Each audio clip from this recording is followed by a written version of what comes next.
This is a poem inspired by The Raven by Edgar Allen Poe, also inspired by the reading of The Raven by Christopher Walken, also found on YouTube.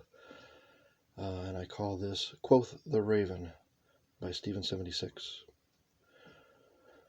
Idle hands do the devil's work, so I hasten to keep them occupied, working the yarn from memory while remembrances of Lenore flash before my disheartened eyes. Alas, just as my lids fall closed, a gentle tapping at my door. Slightly roused from sleep, I wonder, who? At this late hour? Lenore, not even in the ground a day, and someone comes calling, gently tapping, I say loudly, rapping on my chamber door? But who? Fear permeates every hair on my body, standing at attention and crying out, "Leave us be, as we are exhausted." An understatement, to say the least, as every inch Lenore's coffin dropped drained 10 years of energy from my being. And dare they start again? So I boldly stand and prepare to yell at this intruder, so rudely hammering at my door. But I calm myself and gently speak. "I'm sorry, sir or madam, but you had caught me napping, so scarcely I heard you tap upon my door. May I ask who is calling at such a late hour? It must be important, yes?" No answer. My blood begins to boil. I stomp over to the door and flail it open. A wind rises from that speed. Lenore's death certificate flutters to the floor.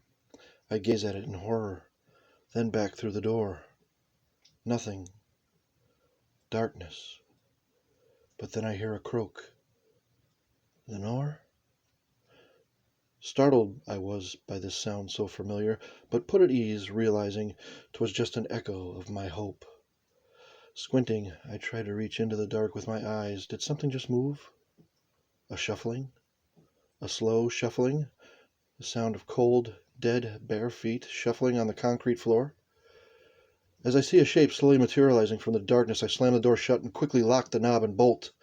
The knocking starts again, louder and harder, shaking the very hinges of the door. "No!" I cry. "Lenore, please go back to sleep, darling. I'll be fine." The hinges are now being ripped from the jambs. "Please!" I cry. "Please!" As a cold hand falls upon my shoulder, my heart explodes. And as I lay on the floor breathing my last, I see a stately raven perched above the door. And as my life fades to black, I swear I hear it whisper, "Nevermore." End poem.